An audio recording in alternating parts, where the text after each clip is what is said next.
second meeting in July. Okay, performance audit, Mr. Sanders.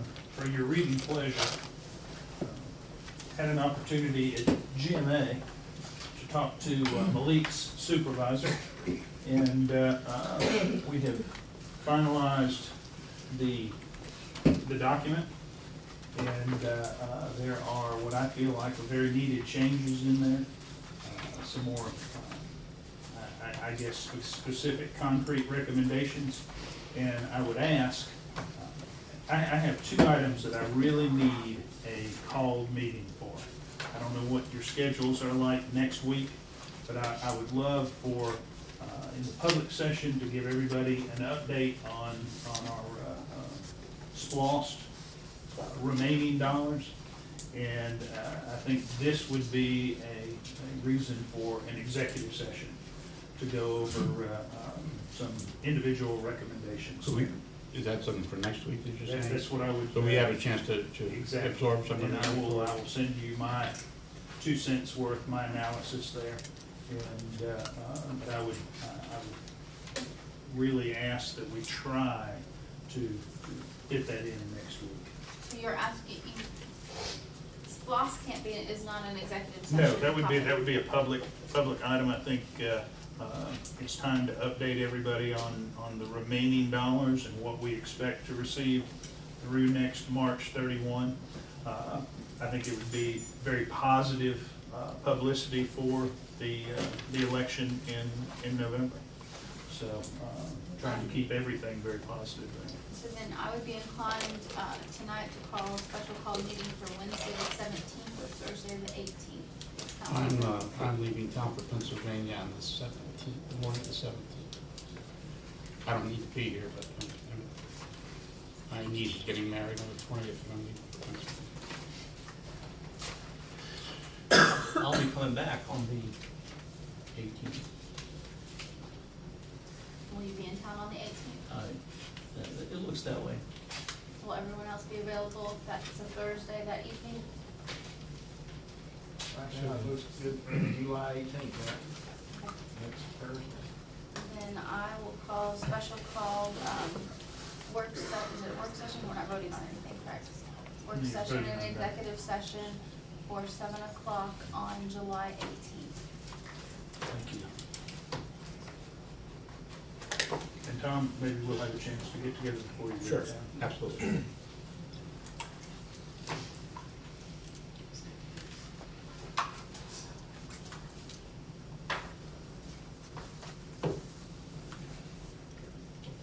Governor's Walk. Mr. Tom? There were two things with this. One was an overall discussion that we had, sort of email discussion about our nuisance ordinances. And I think in that there was confusion about the two methodologies that's used by the state code for enforcement of nuisance law. The first is a process that is generally associated with what are called public nuisances. And they're sort of big events. I'd say your Summit Chase Dam issue could have been at the level of a public nuisance at some points during the process, and so it affects multiple people. There's a process that uses the mayor and council as the initiating entity for that, and that's what the mayor sent around an email asking about the nuisance actions and the mayor and council's involvement. That's the process. We don't usually use that version. There's a second code section that was more recently adopted. The old nuisance provision has been around since for 2 centuries now. The newer version. What I emailed was our city ordinance, so it had nothing to do with the state code section that we adopted in 2010. Right. So that's. You had an existing section in your code that dealt with the old nuisance provision too. We didn't change. We continued that. It's still in there. And the reason is it's a tool. It can be useful in certain circumstances. I've seen it used when you had real emergencies that were initiated by health department officials on unsanitary conditions. And so it's a mayor and council immediate action. It doesn't require all the other constitutional protections that the that the version that we do use is the rest of that code, which also tracks the newer state code version. And you appoint an enforcement officer in that process. And in our code adoption, that officer is your planning director. The city ordinance does require a hearing, it requires notice, and it does require compliance with due process rights. So I don't think that the city ordinance we adopted in 2010 and the state code are consistent. So I'd ask that you look at that, and if we need to amend the city ordinance so that it is all consistent, that we do that. Okay, I'll be glad to.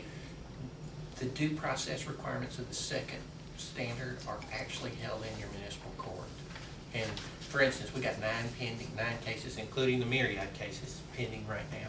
And they have all gone through an extensive notification process, service process. Everybody who has an interest in the property gets notified, and your municipal court actually oversees the enforcement of the nuisance action. And I'll take a look at it again, just to make sure we're consistent with state code.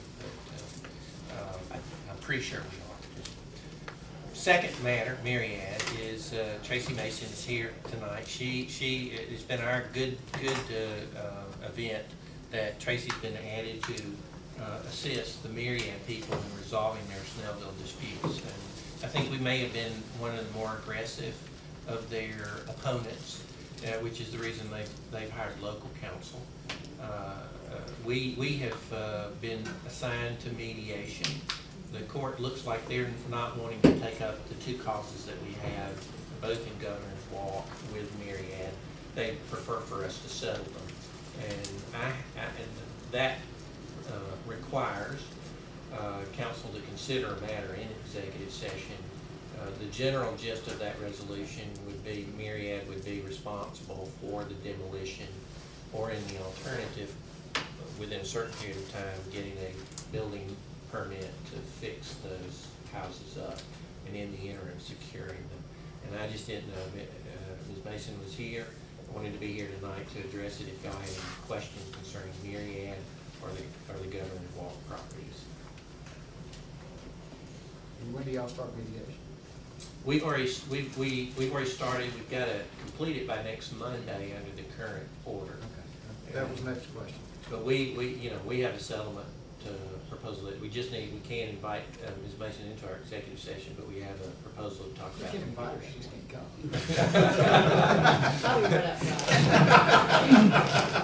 But it's obviously made it easier. The Myriad folks, I think, are really New York companies. And so it's made it a lot easier to communicate with them and work out terms of resolution. Great. Just want to get it worked out. Nomination of Claudette Forbes to the Urban Redevelopment Agency. I spoke with Ms. Forbes. She is interested, and I will be putting her on the next council agenda for nomination. Is there anything else we need to say on that matter? There are a couple of things that I'm just representing myself and the staff to get some clarification on just 2 items. I don't think those are part of the agenda topic, so we can take care of those, but not under this agenda topic. Did we skip I? I'm sorry, we did. Do I? Request use of the town green. You all should have received a copy of a letter from Ms. Price. We've had a request for, did everybody get a copy of that in their packet? We've received a request, which is a nonprofit organization that's not located in the city limits, but it is there by High Point Road, in that area, and they've asked to use the town green for a kickoff event, fundraiser event for their nonprofit organization. They've submitted a proposal to us, some information about their organization, and I do believe that they have insurance coverage if we were to allow them to have their event on the town green. I did tell them that they would need to coordinate to make sure it didn't compete with any event that STAT was having. I don't think the date they've chosen, there's not anything going on in that weekend. Mr. Sanders, want to give us anything else on that? No, they were well aware that the farmer's market was coming, would be there in the morning. They said they would not need to move in until 1 o'clock. What time does everything finish up? We had I may not have been here, but I know that you all have had discussions on use of the town green. There are, I know they're a nonprofit. I'm not sure if we have a solid enough policy for controlling the use of the green. You know, where do we go from here? Does every request get passed? It's just something I would hope you would think in the larger term, the larger picture of, and I'm sure these folks, they do a lot of good, and they help a lot of people. But I think you need to think about the green and the asset that we have there and how we utilize it over time in the bigger picture. So, Mr. President, it says for the next group that may not be quite as nonprofit as this one. And, you know, something they may not consider is the cost. I mean, the green itself doesn't cost, but you have to supply all the sanitation facilities. You know, I don't know how much that costs, because you can tell us how much the police protection, but, you know, we have to have police protection on site, or crossing the street, well, and everything that goes along with I that. believe they're employing police officers. I'm sorry? They're employing off-duty police officers for their event. and I know they had an event last year. I'm not sure where that, I don't know if Ms. Price is here or not. But I'm not sure where they held that and how it was organized. Chief, They do say in their letter that we understand it's our responsibility to clean the area after the event and to hire off-duty police officers for crowd and traffic control. Chief, have they contacted you about hiring an officer? They've not spoken with me, they may have talked to Captain Perry, I'd have to find out. And But you sanitation, I mean, they're gonna have to have. Public works and bathrooms and. Yeah, the public works. I mean, if all the costs, I believe that it's, you know, it's taxpayer owned and it's property, and therefore, you know, it's for the taxpayers to use as long as the city is covered with all its costs. It doesn't cost the city anything for those people to use it. I mean, as long as they're aware of all the charges. And if we need to come up with some sort of policy for it, I mean, then we need to do that, you know, so we have it. We don't have a policy right now. Damage waivers, you know, there's power poles out there, there's electrical out there, there's a lot of considerations for somebody just to show up on a Saturday and use it one time. So, I mean. Well, I'll be glad to meet with them and just go over everything, maybe put a list together. And because I just, and they may come to the meeting. They may be here at 7:30. I'm gonna ask that this be added to the call of a special call meeting on July 18th for council to vote yes or no to, because their event's August 3rd, and so, I mean, they need some answers. Do they consider Briscoe Park? What's that? Have they even considered using the park, Briscoe Park? They have. They have, and that just doesn't There's fill not their- parking out there for enough parking spaces. There's not enough in Briscoe Park? Where are they gonna park the green? I mean, I'm just curious. Baptist church, probably, I think of the Baptist church and Methodist church. They'll be full parking. I mean, there's not enough in the park. What kind of people, What kind of turnout are they expecting? I would just But think at the that- park, there's not, You said there's they had not, 1,000 last year. Well, this could be the beginning, I think Mayor Pro Tem was talking about, this could be the beginning of maybe a skeleton policy, rough draft that we can consider. And again, this is the citizens' owned land, and they have as much right to it. So if we can maybe put together a policy that's similar to the showmobile policy as far as running in, and then identify all these elements and key points that we're talking about: the electric, the use, the grass, the police officer safety, bathrooms, et cetera. I mean, maybe we can take a look at that and see what the cost would be. We have a policy in Briscoe Park for the rental over there. And we pay too for rent when we do events at Bristol Park, so there's fees involved. I mean, we keep Lisa's feet to the fire as far as revenue. And, you know, we want to lease it as often as possible at Briscoe Park. So, keep that in mind. We can put that on the 18th for a voting Okay. council. That then brings us to economic development update. Oh, pardon me, Mayor, but it's still, why is the second part of that, of I, not, Jay. What- I think that has Jay, to do rather, with what- Mr. Warner, and I don't believe that's on the agenda for tonight. no? That doesn't have to do with Mr. Warner, I don't believe. Does it No. have to do with Ms. Forbes? No, it doesn't have, It has to do with Board of Nomination Procedures. it doesn't have anything to do with any individuals whatsoever. So It's just, tonight's agenda was for Ms. Forbes, and I. And Board Nomination Procedures. They're both, I have both of them on there. Okay, go ahead. no, the only thing there, we had, there were two items that we needed clarification on.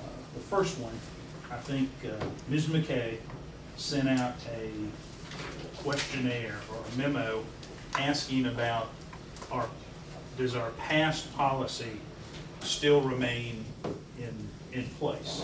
And that policy was, when appointments came up, the most closely associated department head would call the current board member and ask, are you still interested in serving in that capacity?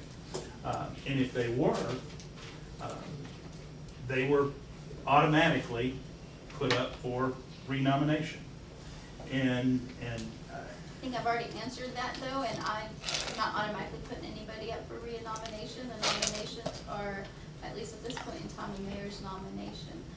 The URA is actually a nomination based on state law, and I'll pull that information up for us. I don't believe the charter can trump the state law, and the state law says that the mayor actually makes a nomination for the URA position. I think that's 3644. I don't know, it starts in Title I. Yeah, the, It says the chair makes a nomination with the advice and consent of the governing authority, so it's a actually it nomination. says mayor. It does says mayor, yeah, it says mayor or the county chair. Yeah. okay, that brings us kind Now, of, every one of them's different. It's not quite as, like URA is a statutory process. I mean, it's first state code and then you adopt an enabling legislation. And with regard to URA appointments, it's the mayor by and with the advice and consent of the local governing body. Is the language that's used, which would trump that. It's not a charter. It's not a charter provision. It's that language. And then you've adopted in your enabling. Read that one more time, I just wanna make sure I got It's- all the words right. Yeah, it's the mayor. If the urban redevelopment agency is authorized to transact business and exercises powers under this code section, the mayor, by and with the advice and consent of the local governing body or the board of commissioners or other governing body of the county, shall appoint a board of commissioners of the urban redevelopment Okay, agency. so by and with is the. Right, by and with is that. Now, your enabling provision, because you can use a couple of methods for actually choosing commissioner. You can actually make your DDA automatic, and y'all did that at first, made your DDA automatically the URA, and then changed it. And so you have language inside your appointment process that makes it appointed by the mayor with the confirmation of the city council. And so that's your specific, when you created it, you put that, you further refined how that would take place. And so it's pretty clear. So, now that's with URA. URA is unique. Okay. DDA is different. DDA is governing, is governing. We also have And a- on today's agenda, we're just discussing URA, we're not getting into any lawsuit stuff that's pending or Right. anything else. Okay, We're limiting it to URA. I should have I been a apologize. little It more. says, no, it's not just specific URA, it there. says, and board nomination If you procedures. wanna go into not just- exec session, because that's a pending issue in a lawsuit right now. No, this is not what I'm gonna talk about, is it? I believe that what Mr. Sanders is getting to, the procedure to follow for board nominations is a pending litigation. No, I just have a question about it.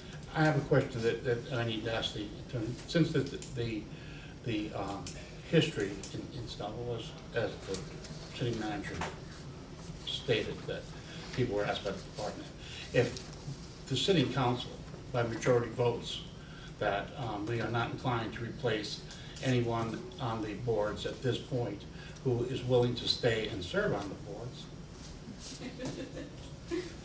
Well, I mean, can we not do that? I mean, it's nomination by the mayor and then confirmation by the council. The council indicates that they're not inclined to take anyone who's currently serving the city off of an existing board. What Butch is describing is really an informal policy. It's not that process is not defined anywhere in your code or charter. And so if there's been a policy to that effect, it's been a custom that y'all have followed, and there's no formality to it. And to the extent that somebody wants to go back and apply the letter of the law, then we'd fall back to what the charter. You look at the state code first in the URA area, then you go to the charter if there was nothing that was state code driven, and then you go to your code. And So in the best interest to make a statement of that. What I'm trying to avoid is a litany of people presented for boards to replace people who have served for years, and then having the council voting them down and making that a spectacle as has been done in the past. I'm trying to avoid that happening. So I just need to know, what can we do to bring it up to council for a vote that would preempt that, so that doesn't become the circus that has been in the past. Right. Those are depending on the methodology you use, it could require local legislation in the state to change a charter to enable that. In other instances, I think it becomes a matter of you can amend by home rule like you've done. Now, there probably is no way to avoid spectacle. Those are you're always going to have a nomination process and a voting process, and when government meets to do that, it's an acceptable spectacle. It's what the sausage that you make. Well, I didn't mean to bring up spectacles I wasn't focusing on the URA. I was looking at all the documents. So I will. I guess right now I don't have a clear answer, but we will proceed to the next round. Economic development update. Mayor, Council, thank you for the opportunity to update. I wanted to focus this afternoon on the goal number 1 in our strategic action agenda, which was development and redevelopment. There's an action item under that, as we've seen before, about involving the City Council in partnership with its revitalization efforts. And so as we bring that down, there's 2 things on the horizon to bring to your attention and to talk about. We have first the tour that's going to be going to Greenville. That's not coming out right. It is Greenville, right? Yeah. Greenville, South Carolina, on September. And the date just left me for that as well. Go to turn over, and there's a sheet there that has the date on it. September 13th. There we go. And then we need a count from our city by August 9th to turn into partnership with attendees. We have 5 slots, as you can see in this letter to me, and there's a possibility that there could be additional slots, so if all of you wanted to go, we could put all the names down, but if it's not, I had sent out an email, I don't know how many had saw it. I just thought if you saw it this afternoon, that would at least help the calendar process. If you didn't, you can get back with me. But the tour is September 13th. It will be all day. Partnership Gwinnett will be providing buses to go on. The city is making a contribution to sponsor the event, and it will be focused on looking at all the things that Greenville has been doing in the arena of redevelopment and letting us have some conversation with those folks as well. So the first thing I really need is just to get a sense of how many of you are able to go on that 13th, so we can hold the right number of slots for that trip. There are a few others that just have slots, like I will be going, and there will probably be a slot made for Butch to go if he wants. Butch, any other comments or? Well, if we need to, we will drive separately. And it'd be great to have that big of a crowd go. I don't know if y'all have been to Greenville anytime in the last 5 years, but it's the transformation there is pretty remarkable.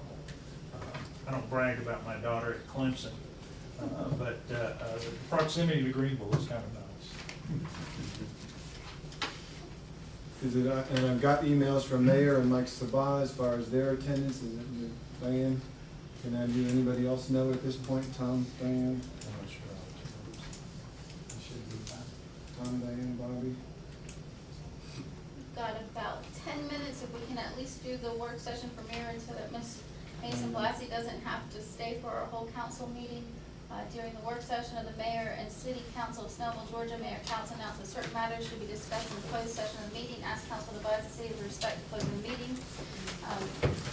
To discuss pending and or potential litigation, settlement claims, administrative proceedings, or other judicial actions which are exempt from the Open Meetings Act, pursuant to OCGA section 50.14-2, subsection 1, to authorize negotiations to purchase, dispose of, or lease property, authorize the wording of appraisal, or city acquisition, disposal of real estate, enter into a contract to purchase, dispose of, or lease property, subject to